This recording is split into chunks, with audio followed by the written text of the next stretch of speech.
występują.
Drugi raz.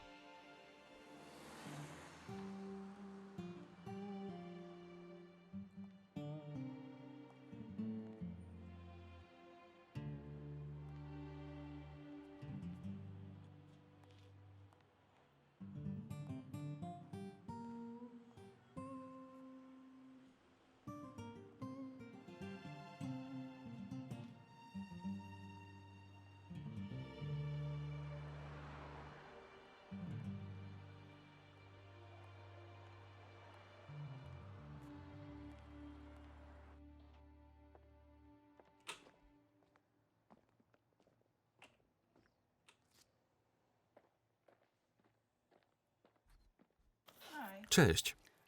Cześć. To ciężka praca. Dużo pierdół. Sprzątanie, sortowanie, noszenie. Nie szkodzi. A do tego kiepsko płatna. Ile?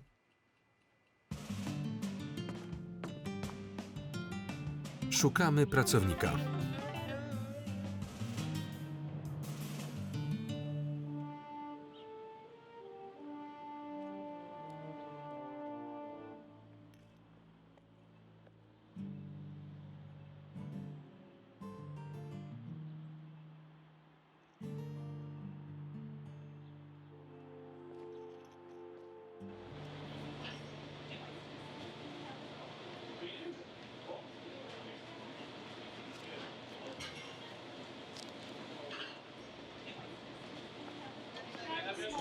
Poproszę czarną kawę. Na miejscu czy na wynos? Na wynos.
Sprzątanie, sortowanie, noszenie i to za nieduże pieniądze. Nie szkodzi. Jesteś zamożna? Nie wiem.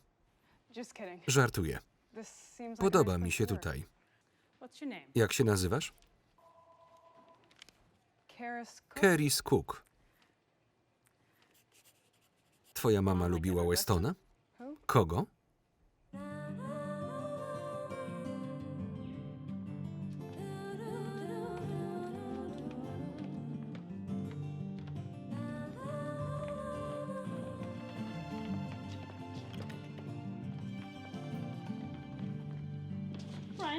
Brian, poznaj nową koleżankę.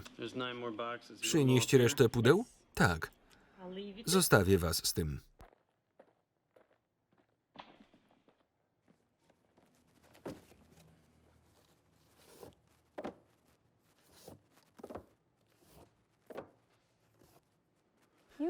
Mieszkasz w okolicy? Tak.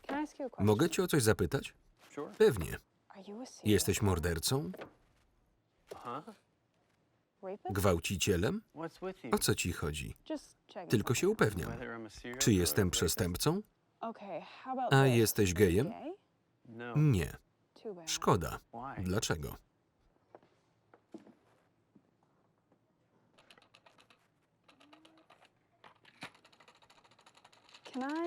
Przenocujesz mnie?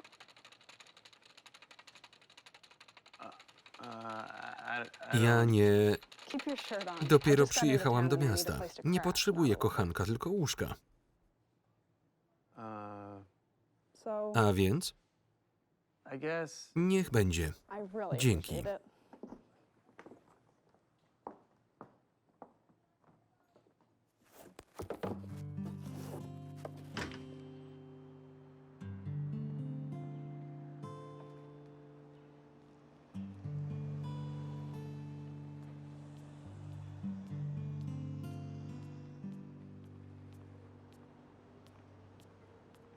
Co? Muszę zabrać rzeczy.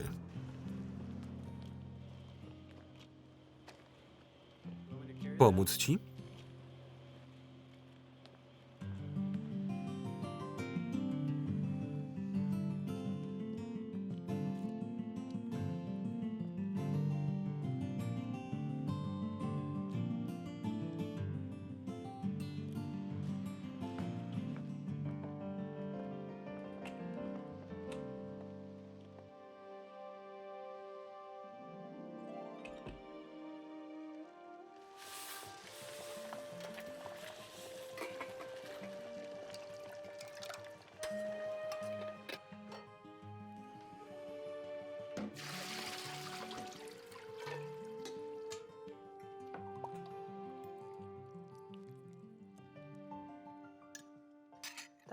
Pyszne.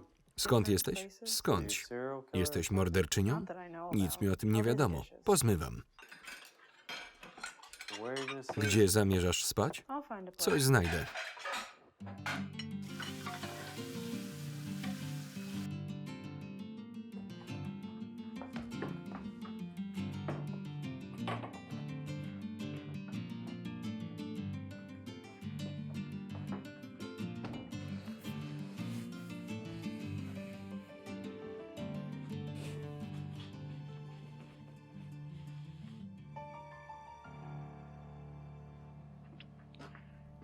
Potrzebujesz czegoś? Nie, dobranoc. Dobranoc.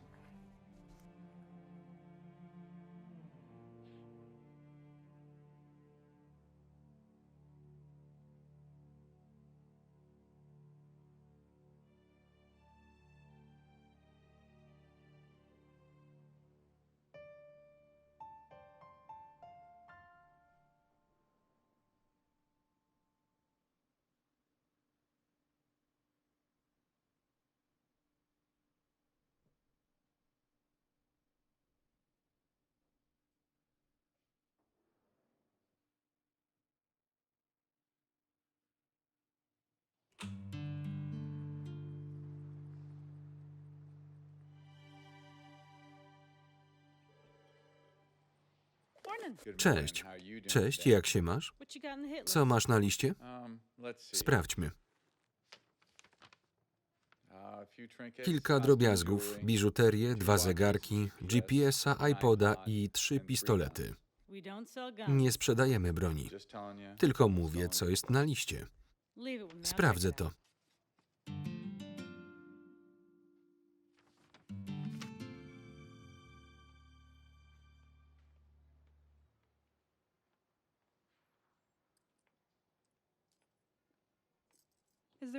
Mogę w czymś pomóc?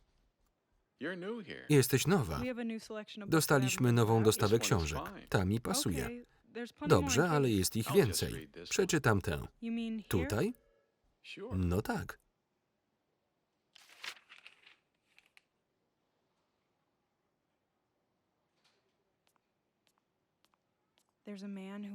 Ten facet chce przeczytać całą książkę w sklepie. To pan Gabardi. Przychodzi 4 razy w tygodniu. Pozwalasz mu? Nie uszkodzi książek. Idealnie.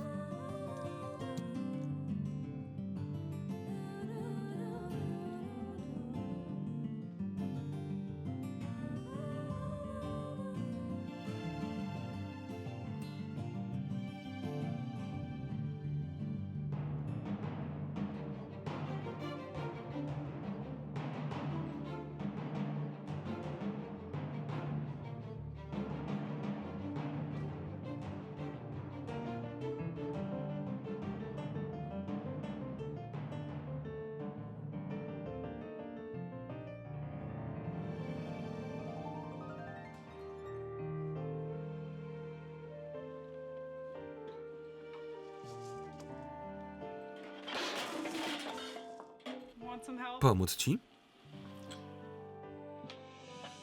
Potrzebujesz czegoś? Nie, dobranoc. Dobranoc.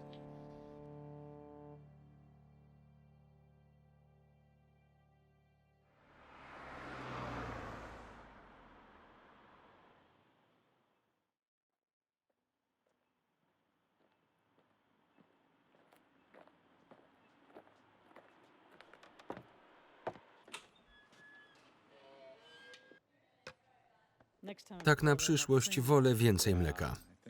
To jeden z nich. Skąd go masz?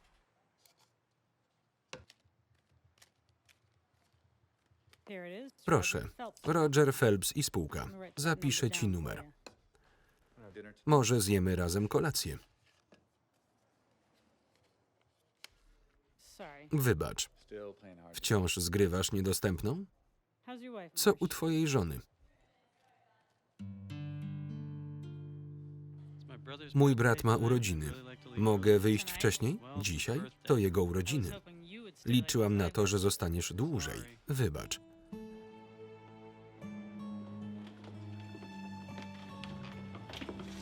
Keris, nie podałaś mi swojego numeru ubezpieczenia. Zapomniałam o tym. Potrzebuję go. Przepraszam. Muszę dzisiaj wcześniej wyjść. Zostaniesz dłużej? Pewnie. Klucze? Zgaś światła i wyłącz ogrzewanie, zanim zamkniesz. Dobrze. Jakieś pytania? Gdzie jest termostat? Ustaw na 15 stopni. Dobra. Nocujesz dzisiaj? Nie, ale dzięki. Pewnie.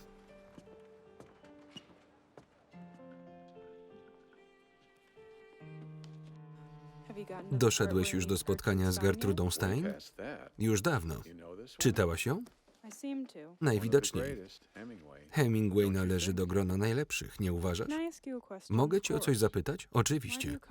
Dlaczego czytasz w sklepie, a nie w bibliotece? Bo to jest lepsze. Dlaczego? Czuję, że coś uchodzi mi na sucho. Każdy z nas ma w sobie odrobinę złodzieja.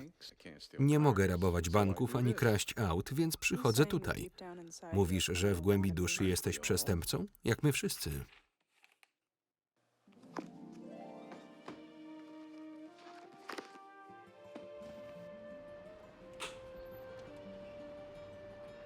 Potrzebujesz czegoś? Nie, dzięki. Dobra.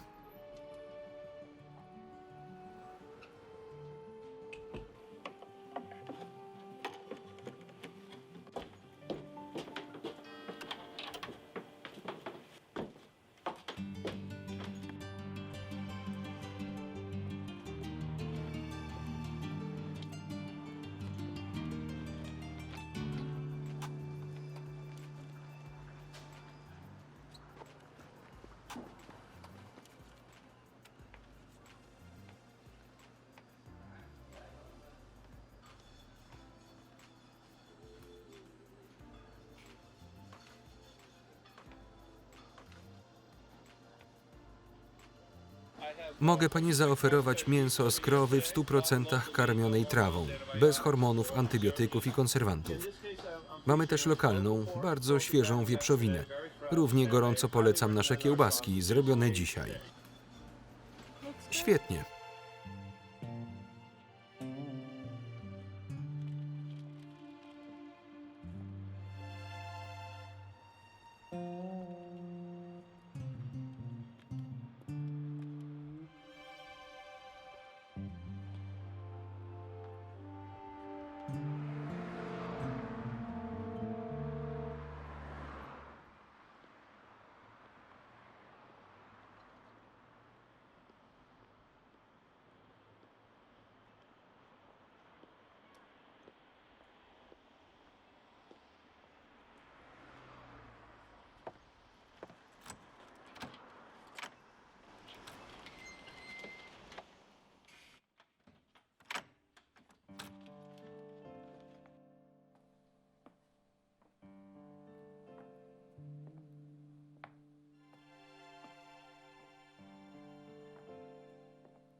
Wcześniej przyszłaś. A co? Nic.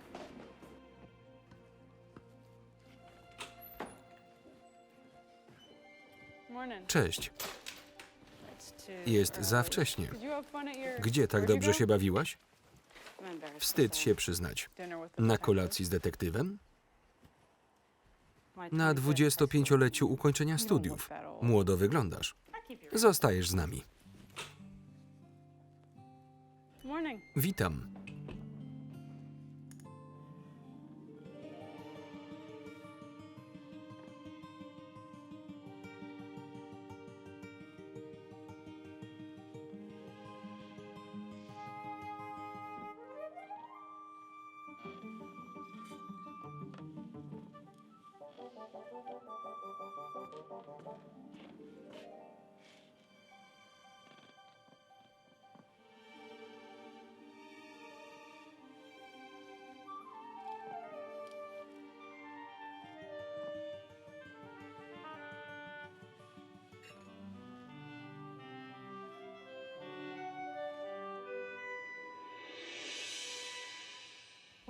Na co się gapisz?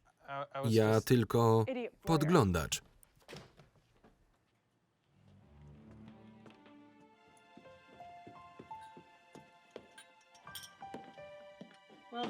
To wszystko na dziś. Jest ich mnóstwo. Robi się późno. Chciałabym skończyć. Może znowu zamknę sklep. Masz formę. Zgadzasz się? Jesteś szalona. Łatwo się wkręcam. Pamiętaj o świetle i ogrzewaniu. Dobrze? Dobranoc.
Czy ty nie masz życia? Cześć.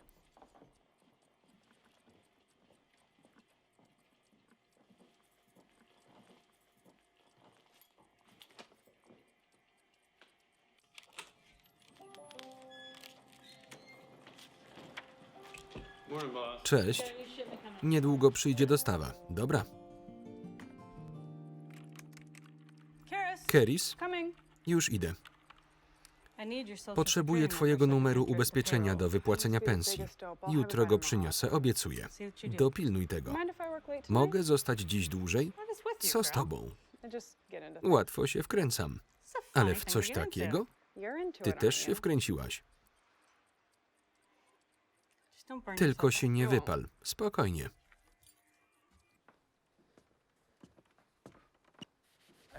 Chciałem tylko... Przeprosiny przyjęte. Nie przeprosiłem, ale przeprosisz.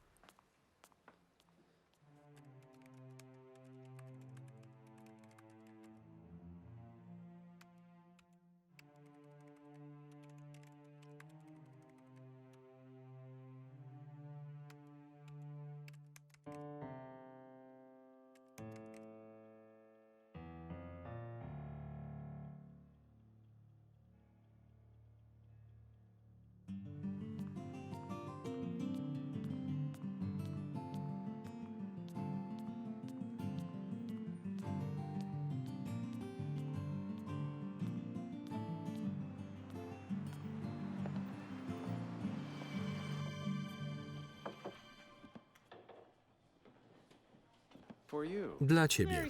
To urocze.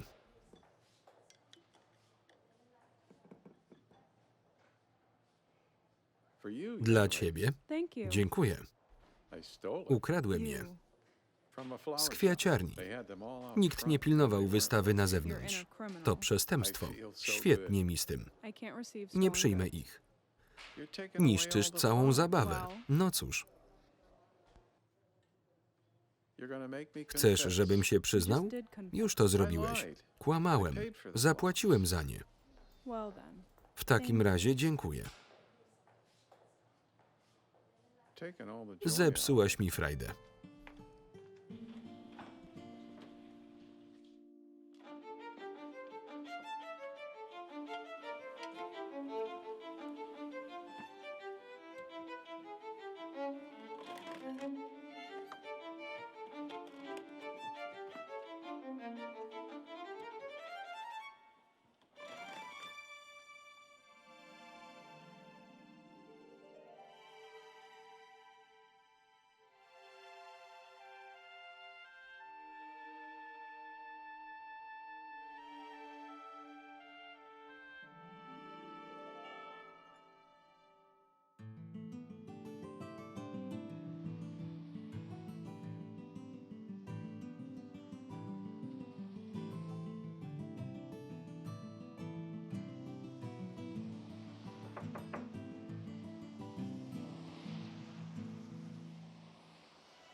Słyszę cię. Wzywam policję.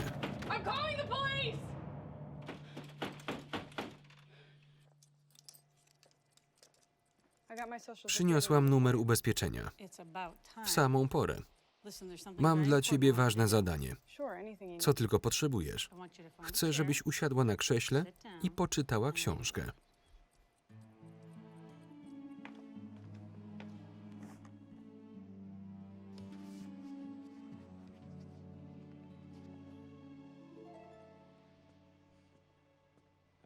Jak się masz? Dobrze. Napijesz się kawy? Czy to przeprosiny? Ale za co? Za podglądanie.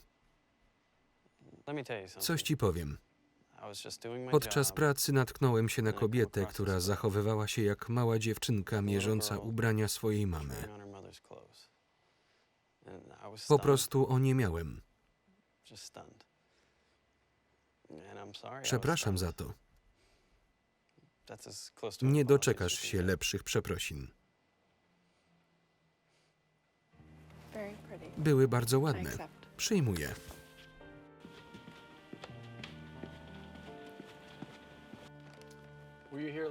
Byłaś tu wieczorem? Przez chwilę, a co? Doszło do kilku włamań. Zauważyłem ślady na tylnych drzwiach sklepu. Słyszałaś coś może? Złapaliście sprawcę? Jeszcze nie. A więc? Niczego nie słyszałam.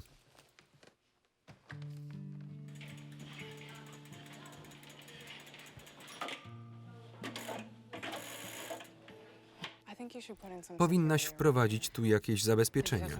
Coś się stało? Chyba ktoś próbował się włamać. Chciałam najpierw powiedzieć to tobie. Dlaczego? Żebyś mogła załatwić to po swojemu. To miłe. Myślisz, że wrócą? Lepiej nie ryzykować.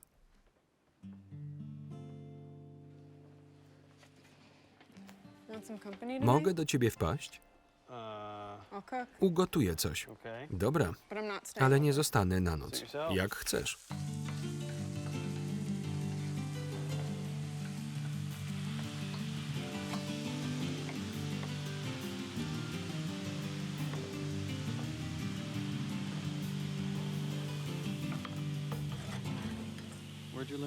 Gdzie nauczyłaś się gotować? Nie pamiętam. Od mamy? Nie chcę rozmawiać o sobie. Jaki sekret skrywasz? Żaden. Byłaś w więzieniu? Może. Jak to może? Wiedziałabyś o tym. Co z tobą? Sama nie wiem. Nie pamiętam. Chyba nie nadążam.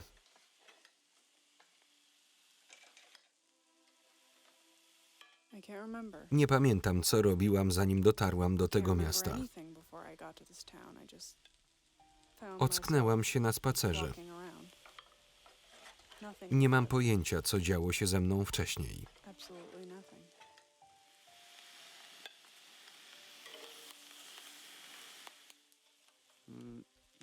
Masz amnezję. Chyba tak. Nie wiem, kim jestem, nie wiem, skąd pochodzę i czy mam rodziców lub rodzeństwo. Nie wiem, czy studiowałam albo służyłam w armii. Mam pustkę w głowie. Nie nazywasz się Keris Cook? Nie wiem, jak się nazywam. Nic o sobie nie wiem. Dlaczego nie pójdziesz na policję? Może ktoś cię szuka. Najpierw chcę poznać samą siebie. Muszę to rozegrać po swojemu.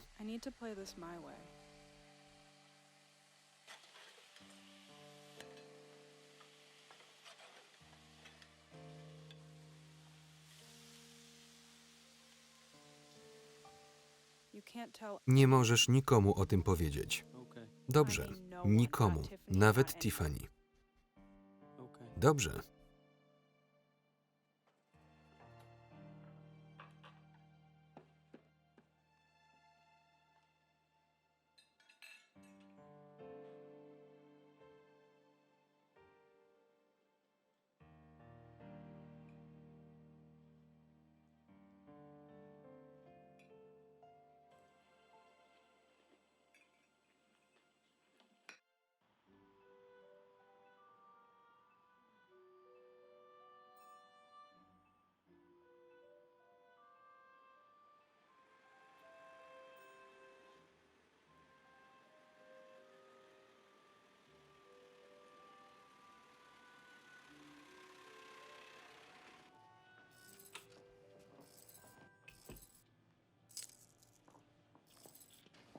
Jest Tiffany? Sprawdzę.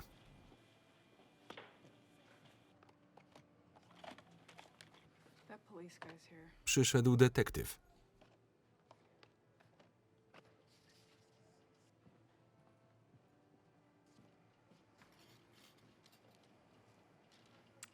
Nowa stylówka.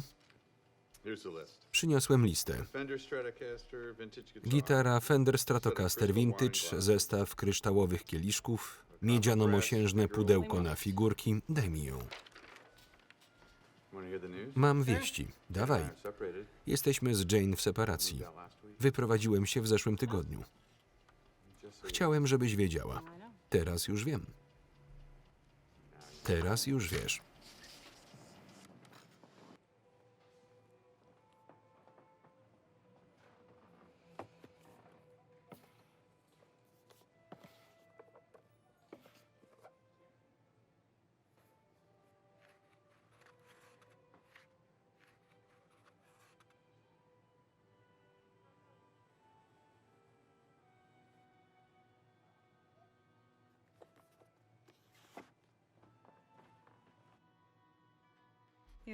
W porządku?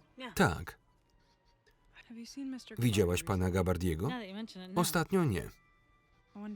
Ciekawe, czy nic mu nie jest. Może wyjechał. Może. Chcesz pogadać? Rozwiesiłaś już kurtki? Marsz? Tak. Jesteśmy starymi znajomymi. Słyszałam, że byliście razem. Małe miasto. I że cię zostawił, żeby poślubić inną. Bardzo małe miasto. Co jeszcze wiesz? Uważaj na niego, mam złe przeczucie. Coś jeszcze? Rozwiesiłam kurtki.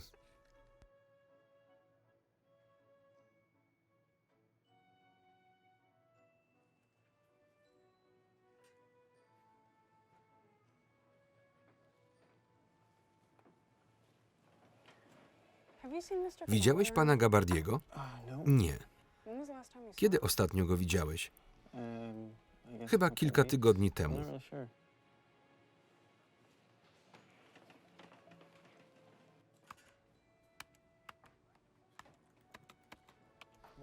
Co robisz? Szukam adresu. Idziemy na lunch? Przeczytałem artykuł o utracie pamięci. Powinnaś pójść do lekarza, żeby sprawdzić, czy nie masz urazu mózgu. A myślisz, że mam? Nie umiem tego ocenić. Ja też nie. Może sam powinieneś przejść się do lekarza. Zapomnij, że coś mówiłem. Wiem, że masz dobre zamiary. Zawsze pytasz o mnie. Opowiedz coś o sobie. O mnie? Nie ma o czym mówić. Chcesz przepracować całe życie w sklepie? Biorę życie, jakim jest. Studiowałeś? Tak. Gdzie? Na uczelni Vermont. Jaki kierunek? Zarządzanie administracyjne. Co to? Uczysz się, jak prowadzić sklepy i tak dalej. Chciałbyś mieć swój własny sklep? Może.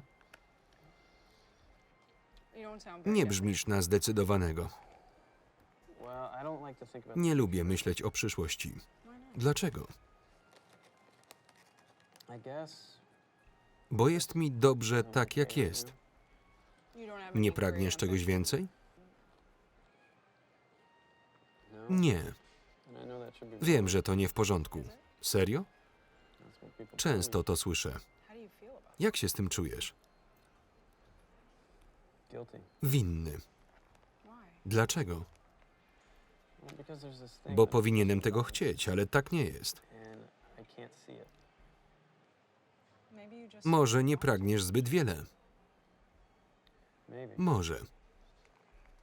A ty czego pragniesz? Czegoś. Jeszcze sama nie wiem czego, ale czuję, że jestem blisko. Czegoś, co będzie tylko moje i nikt nie będzie mógł tego komentować.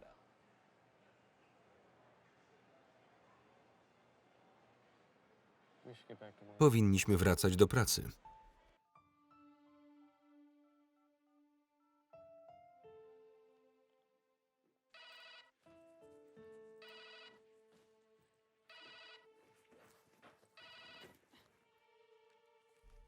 Halo? Zgadnij. Co? Właśnie się rozpakowałem. Marsz. Sama zobacz. Dzwonię, żeby... Po prostu czujesz się samotnie. To nie ma nic wspólnego ze mną. I tu się mylisz. Chodzi tylko o ciebie. Nie zaczynaj. Czy kiedykolwiek cię przeprosiłem? Nie musisz. I tak przepraszam. Piłeś? Tylko kilka piw. Rozłączam się. Poczekaj. Chciałem tylko powiedzieć...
A to ci niespodzianka.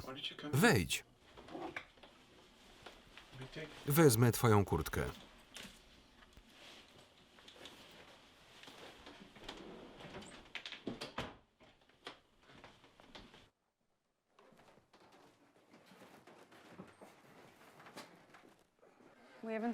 Dawno cię u nas nie było, więc postanowiłam wpaść. Myślałaś, że umarłem? Tak. Spodziewałam się, że zastanę cię martwego w śmierdzącym mieszkaniu. Dobra, wystarczy. Dlaczego przestałeś przychodzić? Rozchorowałem się. Przykro mi. Czuję się już nieco lepiej. Mogę ci jakoś pomóc? Może ugotuję rosół? Usiądź.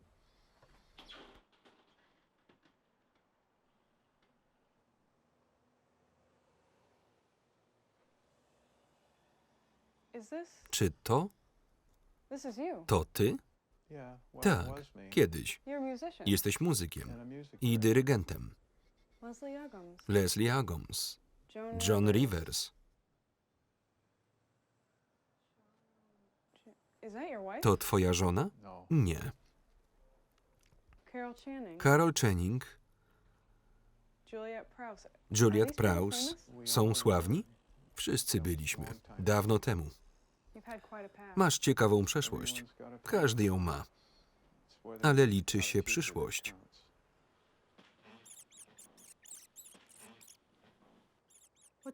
Jak się nazywa? Miles. Zaparzę herbaty. Nie znoszę jej. To co mam zrobić? Usiąść.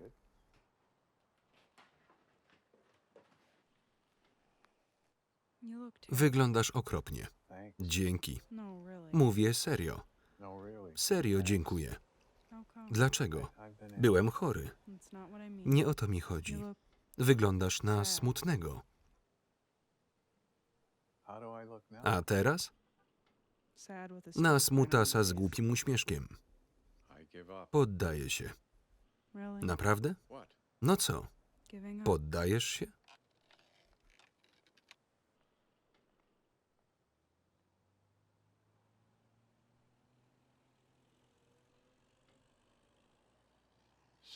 Czasami ciężko to wytłumaczyć 20-parolatce. Życie bywa... Chcesz herbaty? Nie znoszę jej. Przyniosłam ci coś.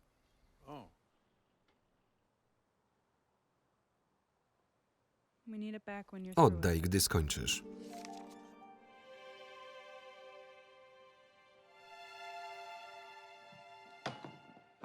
Cześć.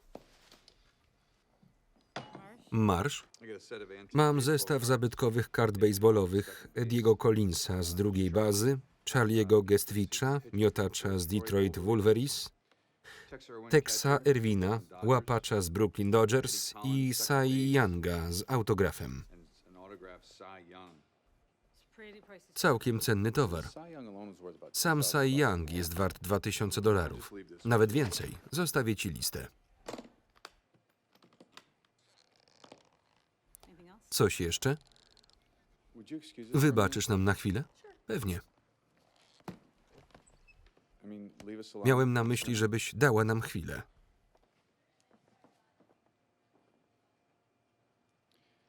Ja tylko... Nie zaczynaj. Chcę, żebyś wiedziała, że o tobie myślę. Jestem zajęta. Na razie.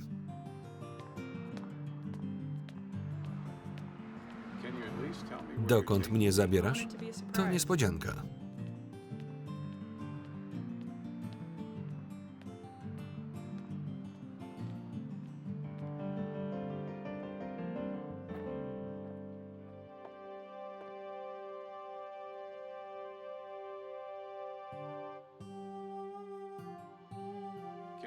Możesz mi...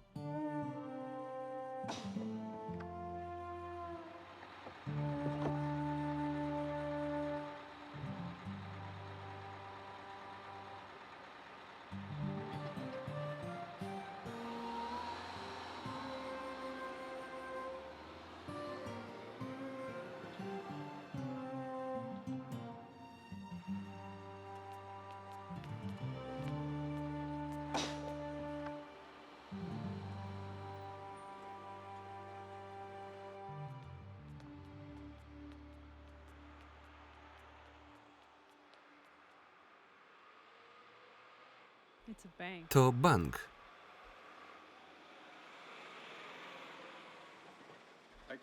Widzę. Co tu robimy?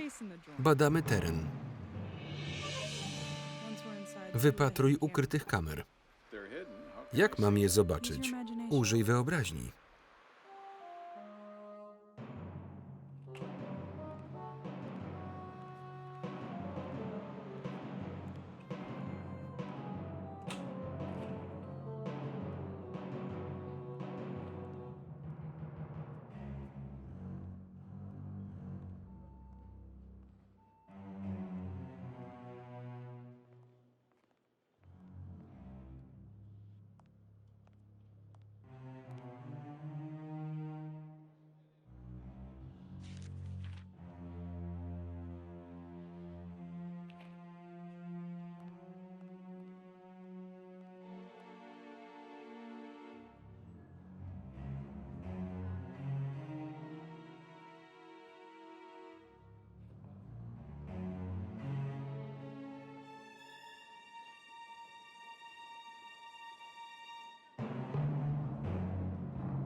Pamiętasz nasz wyjazd do Cambridge?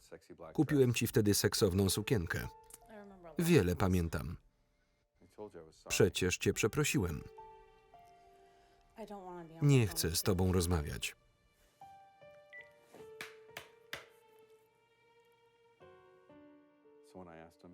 Powiedział, że to jego samochód i że nie wiedział, że jest kradziony. Żałosna wymówka. I to jak? Nie chcę rozmawiać.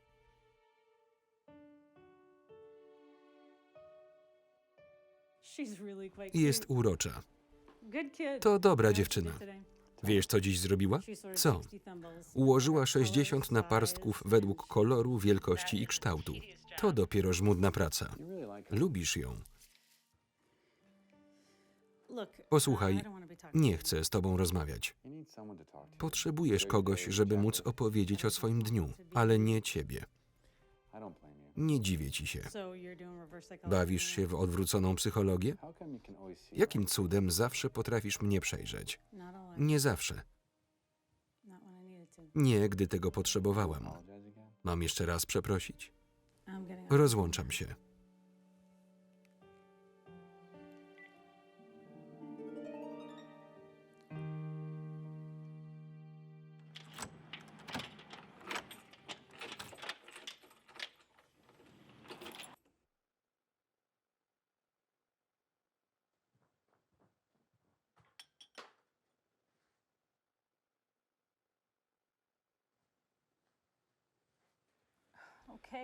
Pora wstawać. Cholera. Co tu robisz? Nie wróciłaś do domu? To jest mój dom. Muszę iść do łazienki.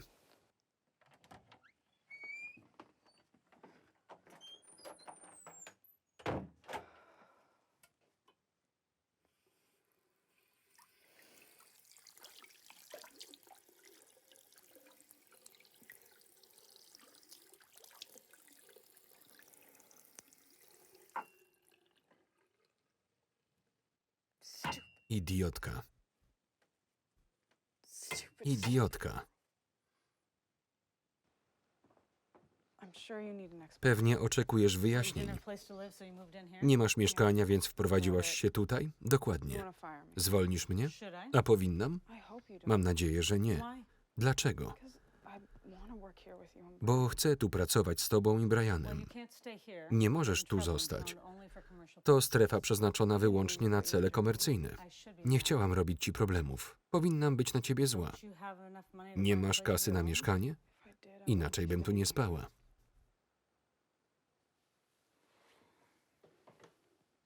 Dobra, zrobimy tak. Możesz spać w moim gabinecie, dopóki nie znajdziesz mieszkania.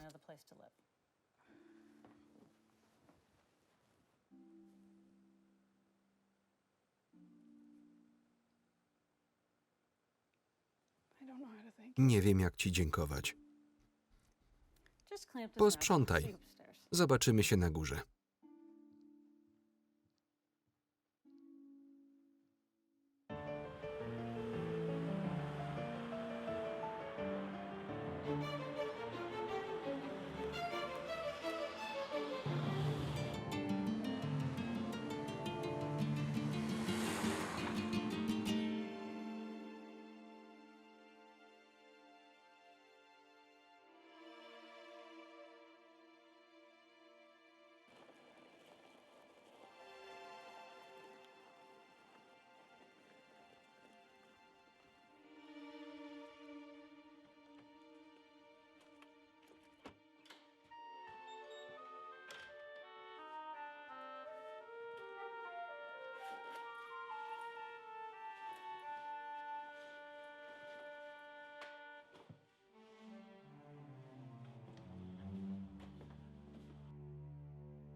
Nie możesz przesiedzieć tu całego dnia. Muszę zrobić obiad.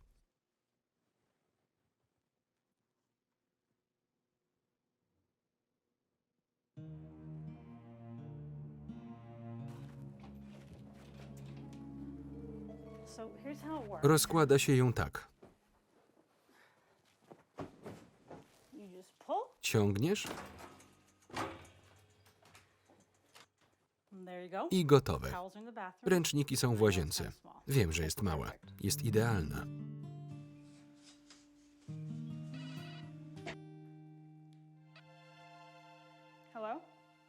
Halo? Kto mówi? Keris. A kto mówi? Jest Tiffany? Nie, poszła na randkę. Co? Wróci pewnie jutro. Jestem. O co jej chodzi? Próbuje mnie chronić. Niech się nie wtrąca. Nie wtrącaj się. Co tam?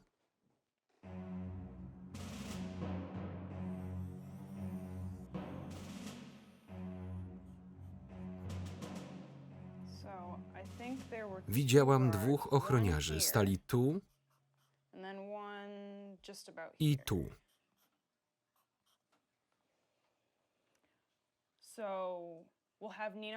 Nino i Alfonso wejdą bez masek. Dlaczego są Włochami? Tak głosi tradycja. Najlepsi rabusie są Irlandczykami. Myślałam, że Włochami. W przestępczości zorganizowanej. Słyszałaś kiedyś o znakomitym włoskim rabusiu? Sean i Murphy wejdą tędy. A ja będę udawał, że chcę zrealizować czek. Założysz maskę, chłopcy wyjmą spluwy, a ja krzyknę: to napad. To trochę kiczowate. Powinnaś zemdleć, zanim zdążysz cokolwiek powiedzieć. Dobra. Kto będzie prowadził? Guido. To znaczy O'Reilly. Jest niezły. Potrzebujemy takiego kierowcy. Spotkamy się w kryjówce po godzinie. Co ty na to? Musimy to dopracować.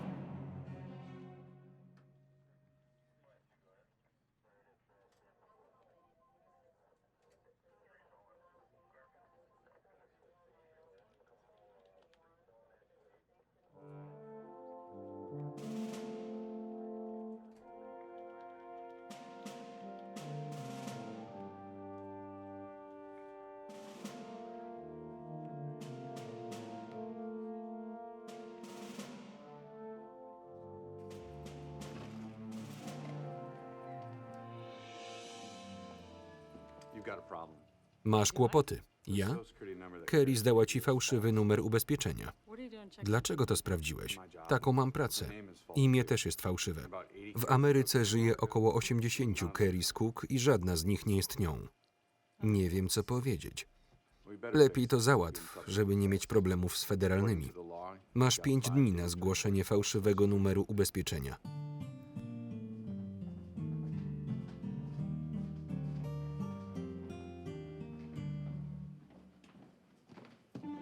Kerry's?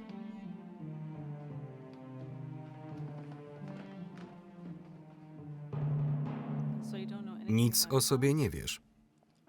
Nie chcę sprawiać problemów. To ty masz problem. Co mam zrobić?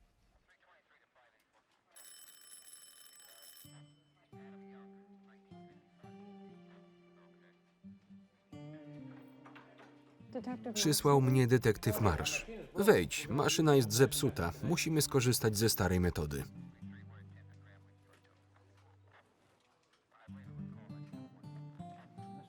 Następny palec.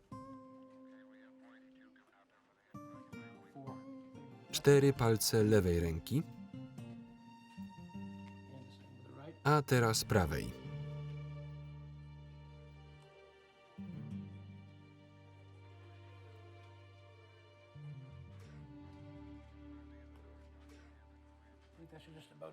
Wystarczy.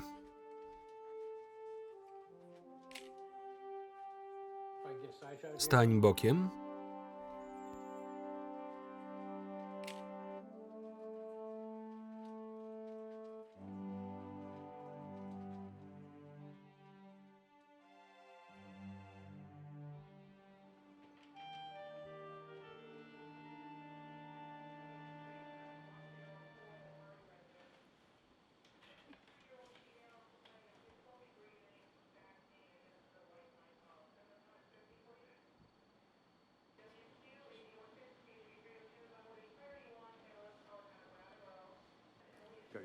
Przyszli twoi rodzice.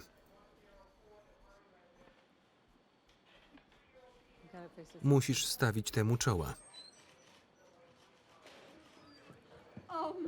Megan. Tak mam na imię? Usiądźcie. Zostawię was samych. Jak się czujesz? Dobrze. Megan. Nie wiem, kim jesteście. Jestem twoją matką, a to twój ojciec. Nie pamiętam was. Kochamy cię. Nie znam was. Na razie nas nie pamiętasz, ale znajdziemy ci najlepszych specjalistów. Mam jakiś wybór? Oczywiście. Nie chcę się z niczym śpieszyć. Ułożyłam sobie tu życie. Nie możecie mi go odebrać tylko dlatego, że czegoś nie pamiętam. Jesteśmy rodziną. Pewnie tak. Ale nie wiem, czy tego chcę. Megan, przykro mi. Próbujemy cię zrozumieć. Zrobicie coś dla mnie? Pewnie. Potrzebuję swojego numeru ubezpieczenia. Dobrze. Jeszcze jedno. Na razie mówcie do mnie Keris, ale nazywasz się Megan.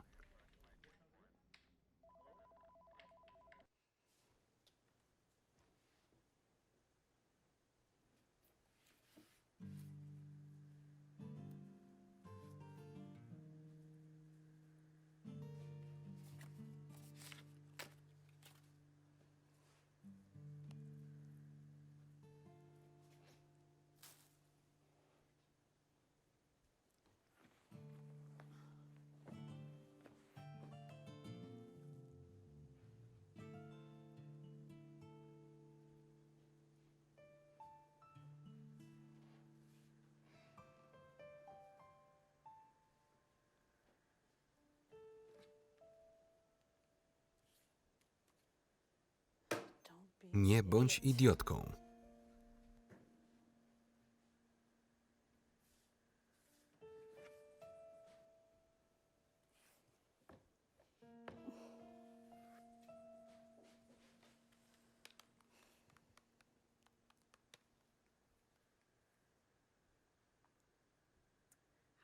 Cześć.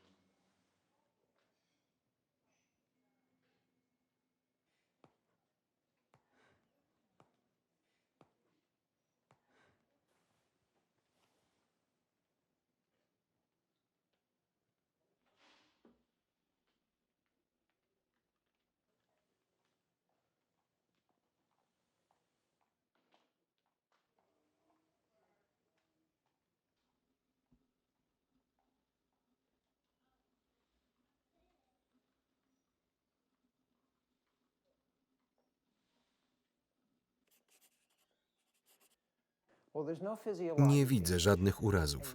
Czy miewasz bóle lub zawroty głowy? Nie. To dobrze. Wszystko wydaje się być w porządku. Mógłbym zrobić ci rezonans, ale to nie jest konieczne. Straciłaś apetyt? Nie. No cóż. Nic więcej nie mogę zrobić.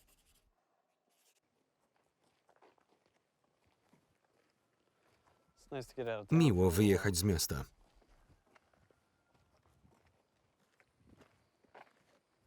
O czym myślisz?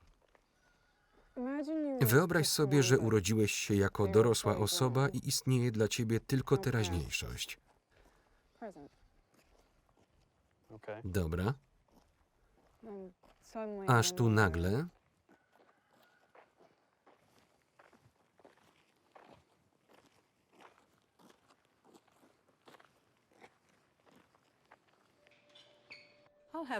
Wezmę sałatkę z tuńczykiem. Dobrze, ja też.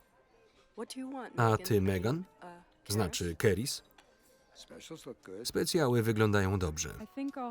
Poproszę grillowany ser z pomidorami. Dobrze, z cheddarem? Pewnie. Dziękuję.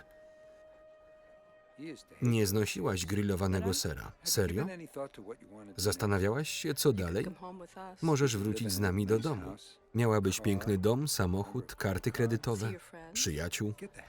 Znaleźlibyśmy ci specjalistów. W końcu mieszkamy w Princeton, który uwielbiasz. Mogłabyś pójść na studia, może znaleźć pracę. Tata ci pomoże. Po co masz harować za marne grosze w sklepie z używanymi gratami? Co o mnie wiecie? Wszystko. Znamy cię od urodzenia. Po prostu masz gorszy okres, nie przejmuj się tym. Wszystko się ułoży. Przepraszam na chwilę.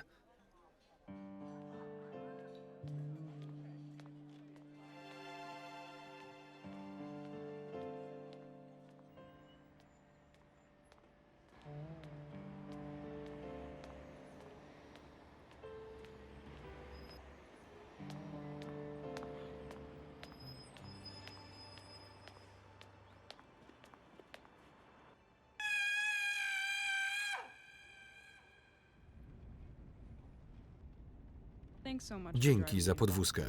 Nie ma sprawy. I tak chciałem spotkać się z kumplami z Bostonu. Co to za lekarz? Moi rodzice ją znaleźli. Dr Lillian Scharf, neurolog, psychiatra, autorka ponad 20 książek o utracie pamięci. Ukończyła Harvard z wyróżnieniem, na którym wykłada i tak dalej. Brzmi drogo. Moi rodzice płacą. Fajnie mieć dzianych rodziców.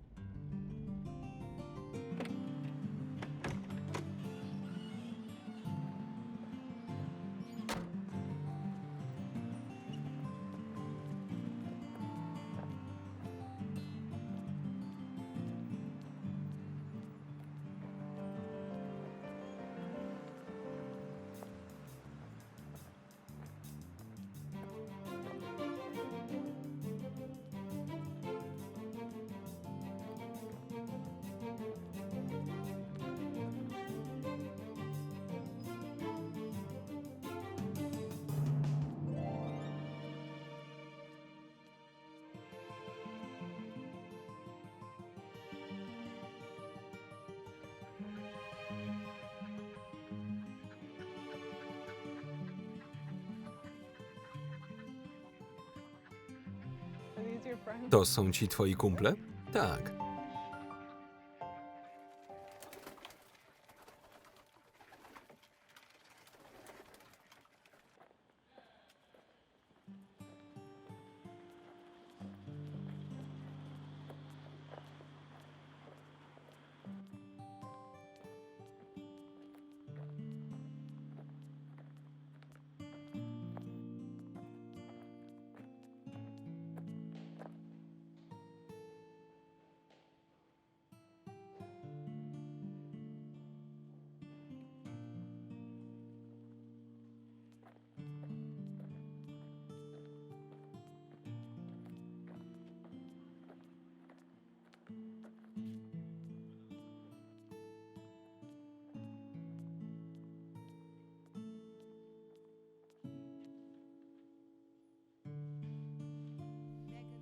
Megan Carys Cook Robbins?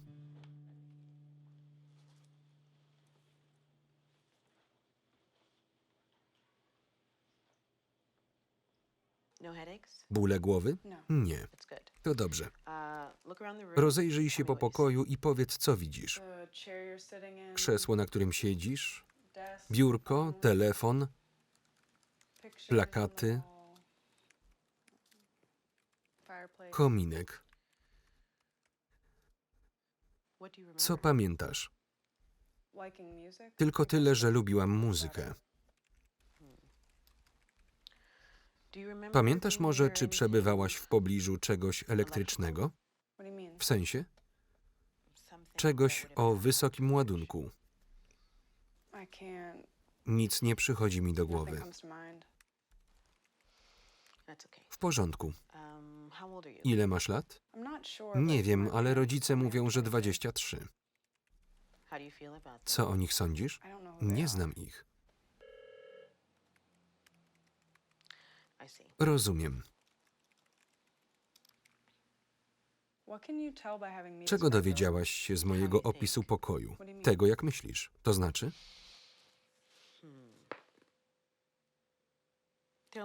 Rzeczy można opisywać na różne sposoby. Niektórzy obsesyjnie skupiają się na szczegółach, zapominając o nazwaniu obiektów. Z kolei innym brakuje precyzji. Ty opisałaś pokój za pomocą ogólnych wzorów i kształtów, dzięki czemu wiem, że jesteś dobrze osadzona w rzeczywistości.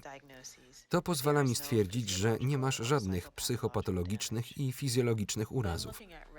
Dlatego skupię się na amnezji wstecznej, której nie towarzyszy uszkodzenie mózgu. Zazwyczaj leczy się ją wstrząsami elektrycznymi, tak jak w 1950 roku. Ostatni raz przed utratą pamięci widziano cię na koncercie rockowym. Zakładam, ale nie jestem pewna, że podczas koncertu podeszłaś za blisko źródła zasilania. Jak trafiłam do Vermontu? Nie wiemy. Czy masz jakiekolwiek wspomnienia z podróży? Nie. Nie szkodzi.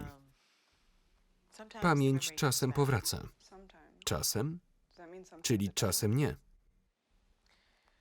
Czasem nie.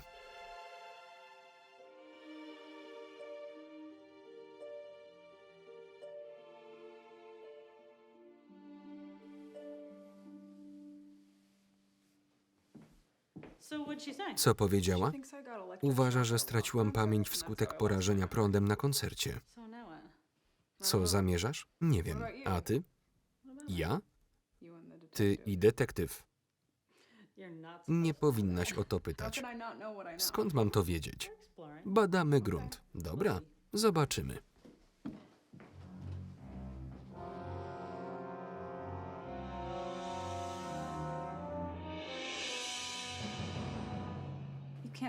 Nie traktuj tego poważnie. Dlaczego?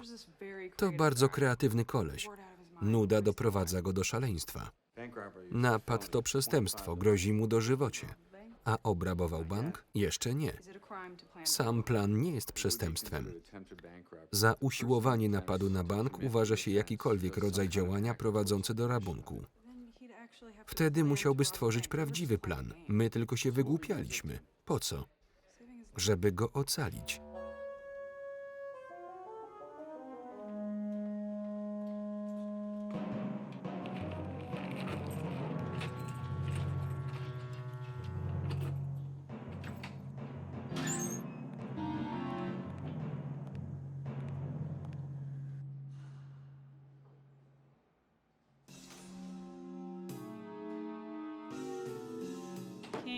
Spróbuj unikać kłopotów. Potraktowali mnie poważnie. Uznali, że naprawdę mogę obrabować bank.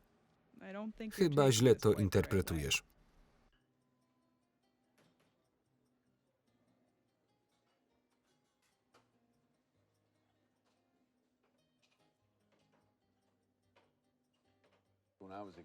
Kiedy byłem dzieckiem, desery lodowe podawano z prawdziwymi piankami. Z czym? Z taką białą, klejącą słodyczą. Używali jej zamiast bitej śmietany.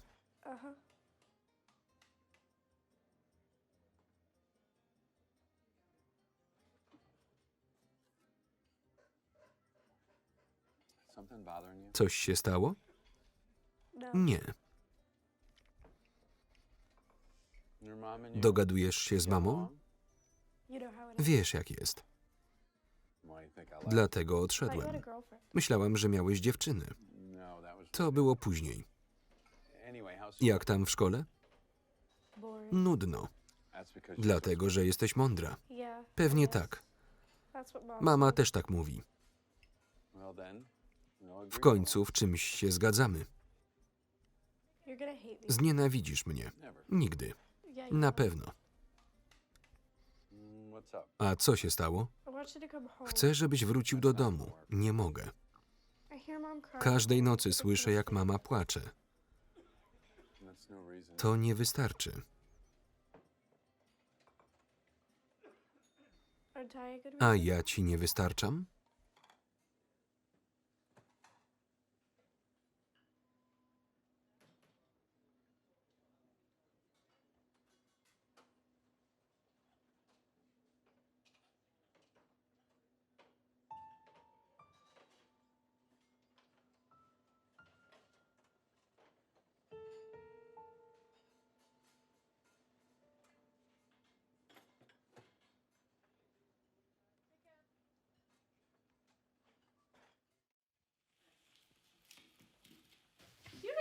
Nie musisz sprzątać. Wiem. Halo?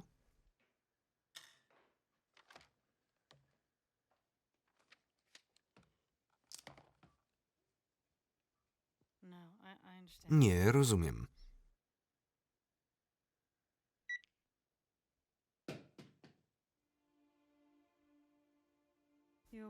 W porządku? Marsz? Córka za nim tęskni. Tak mi przykro.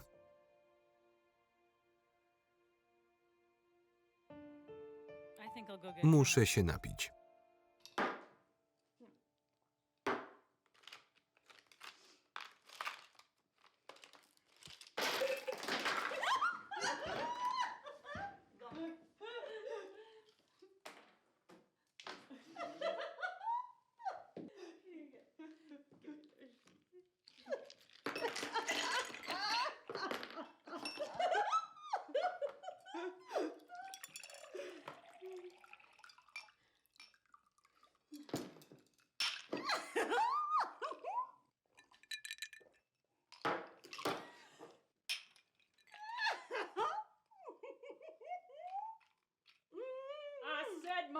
done left me.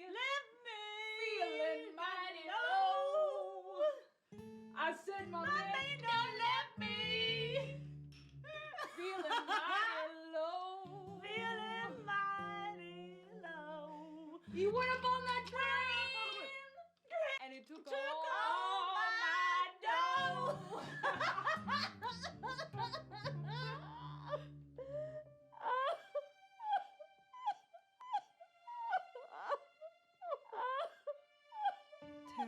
Tiff, będzie dobrze. Tęsknię za nim. Jutro będzie lepiej. Nie będzie. I got the old flame, good for nothing blues.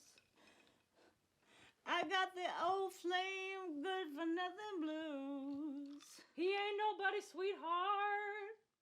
He ain't nobody's sweetheart. And he's gone away. And he's gone away. He's gone away.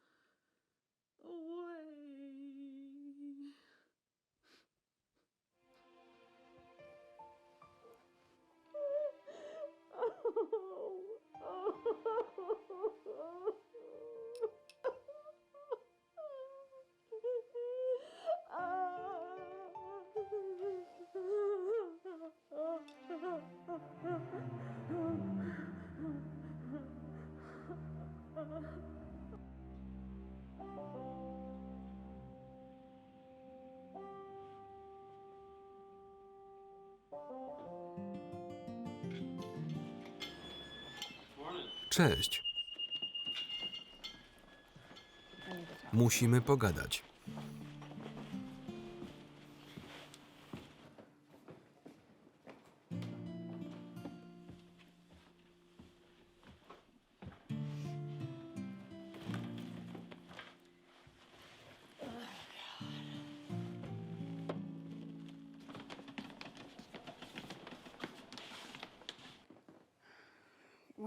Musimy znaleźć jej faceta. Co? Dobrego faceta. Myślałem, że detektyw wrócił do żony. Cholera. Musimy znaleźć jej kogoś przystojnego, zabawnego, miłego i szaleńczo zakochanego w Tiffany. Jak? W sieci.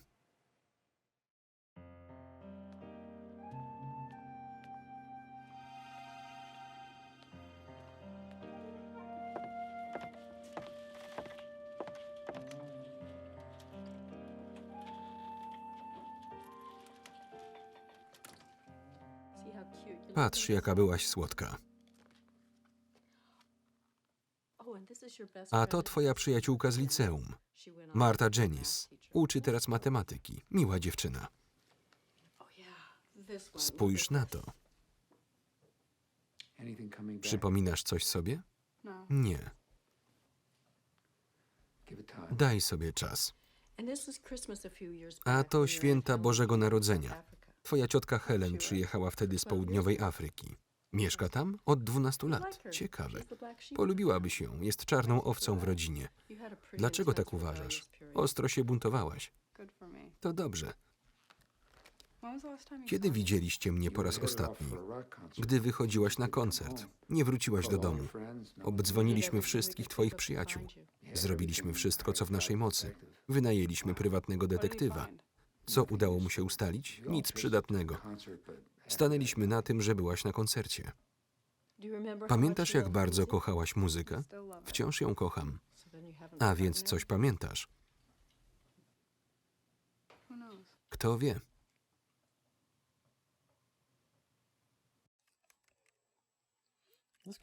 Może ten? Nie. A ten? Wykluczony. To trudniejsze niż myśleliśmy. Facet to nie pizza. Nie można go zamówić. Głodny? Tak.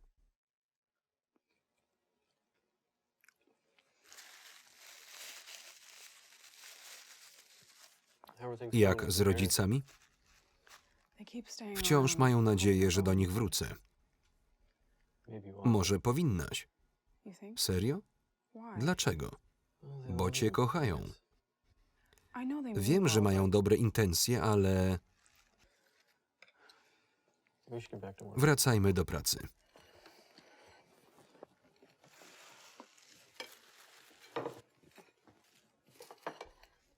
Poczekaj. Dlaczego?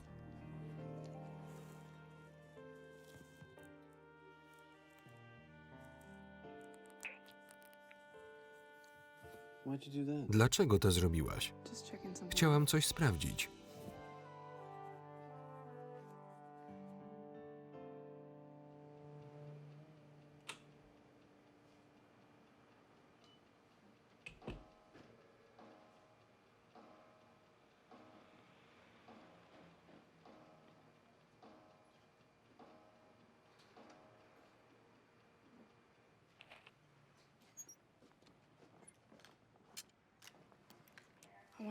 Musisz coś zobaczyć. Co?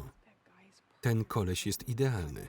Dowiedz się, czy jest wolny. Jak? Wymyśl coś. No idź.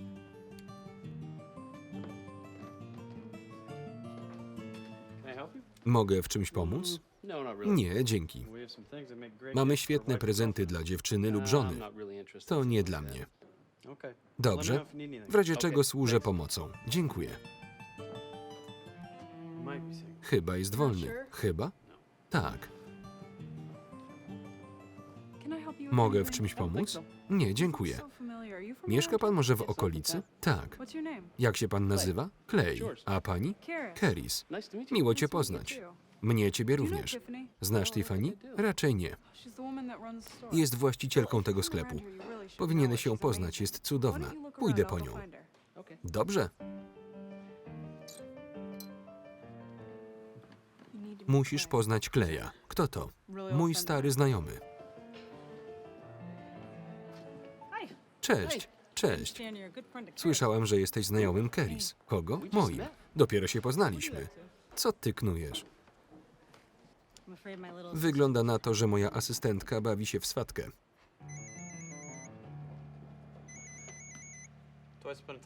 Brian? Chwileczkę.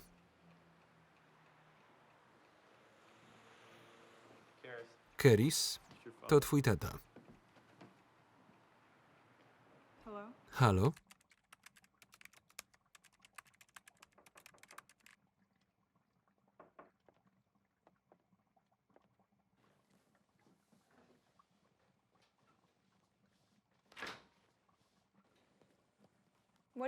Co planujesz? Zbrodnie. Wymyśliłem plan napadu na bank. Chyba nie. Piszę powieść. To cudownie. Wszyscy bohaterowie są Irlandczykami. Jedynie szef jest Włochem. Grunt, że są katolikami. Mogą się razem wyspowiadać. Rozważę ten pomysł. Napijesz się kawy? Nie, dzięki. Chciałam zobaczyć, jak się miewasz. Jak to jest mieć przeszłość? Słodko-gorzko, ale chociaż... Co? To było coś.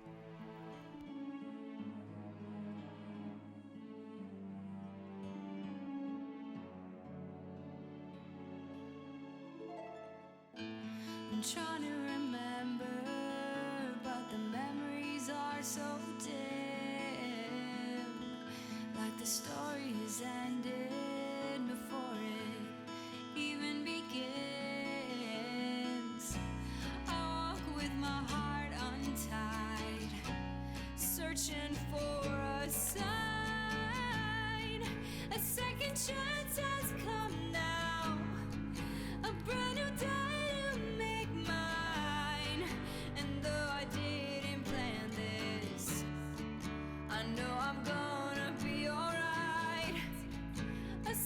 Chance to make count, another love, another life.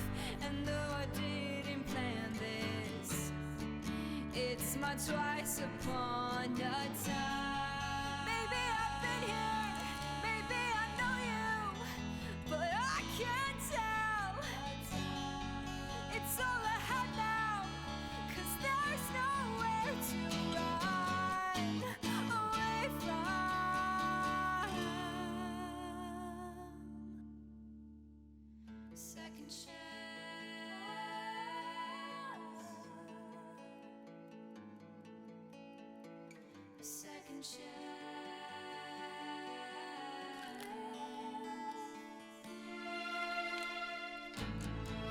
A second chance has come now, a brand new day to make mine. And though I didn't plan this, I know I'm gonna be alright. A second chance to make count, another love, another life. And though I didn't plan this, it's my twice upon a time.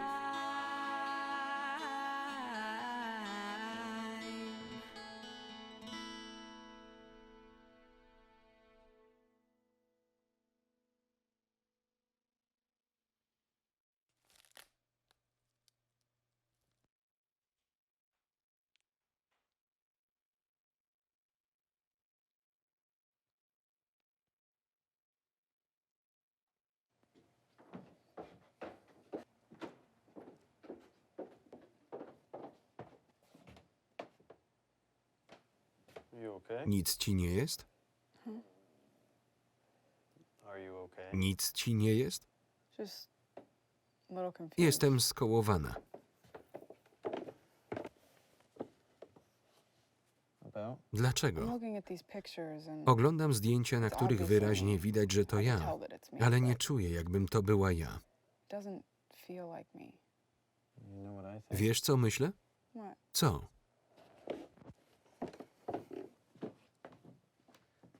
I like you just the way you Lubię are. cię taką, jaka jesteś.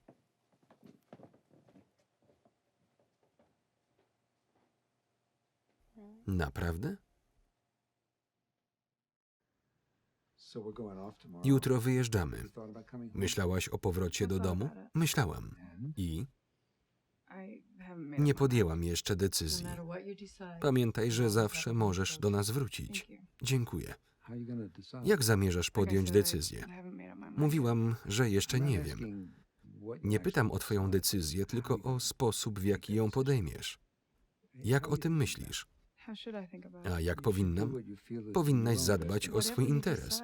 Poprzemy każdą twoją decyzję.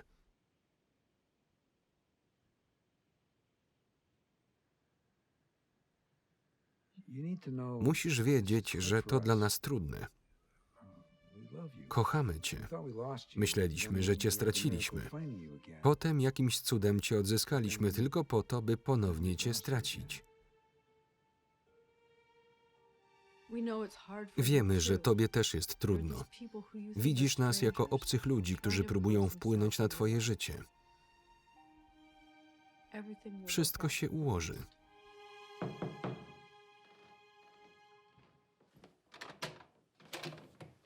Cześć. Nie czekaj na mnie.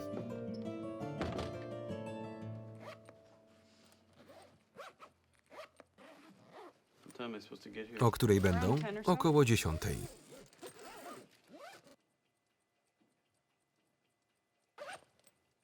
Might be nice. Może być miło. Pewnie.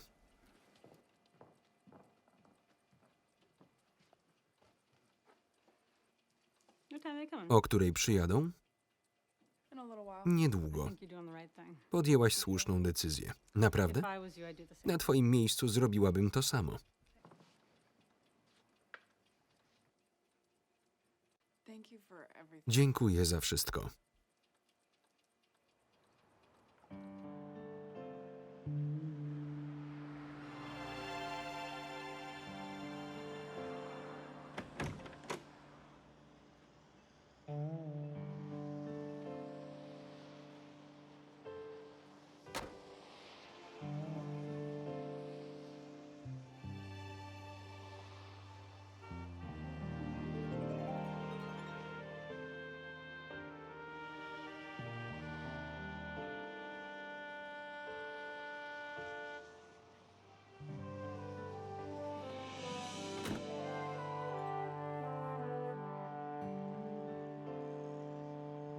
Comfy back there? Wygodnie ci?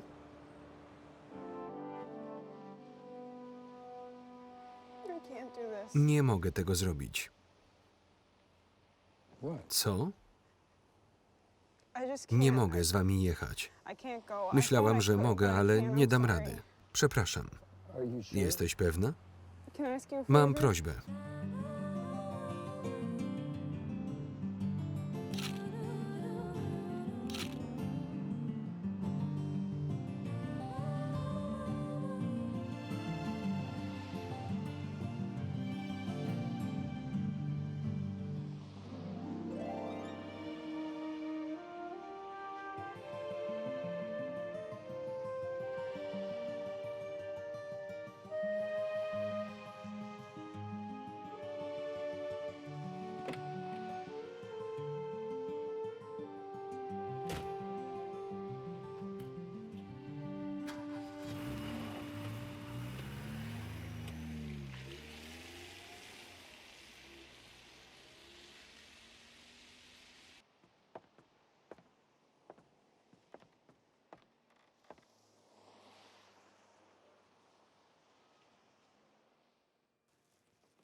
Not gonna get rid of me as Nie easily as you pozbędziesz thought. się mnie tak łatwo.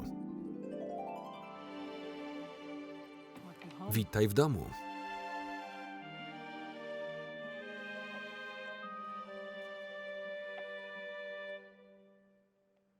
Need anything? Potrzebujesz czegoś? Yeah, Tak. What? Czego? you. Ciebie.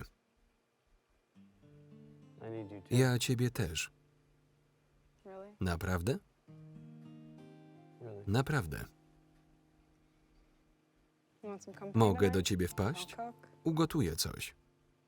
You staying over? Zostaniesz na noc? We'll see. Zobaczymy.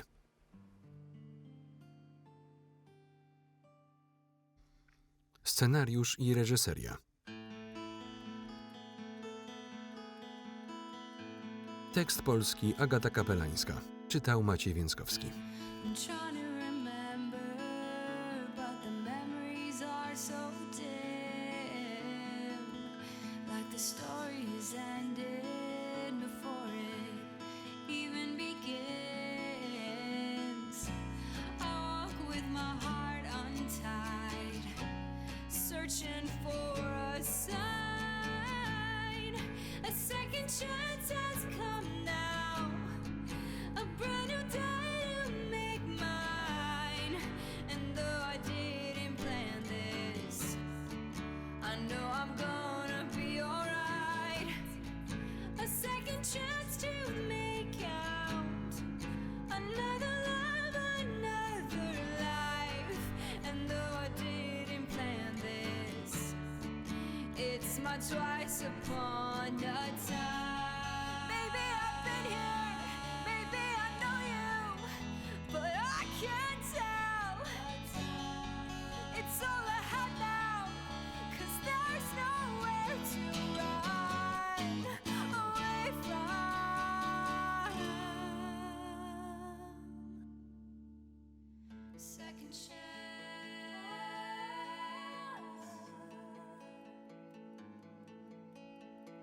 A second chance.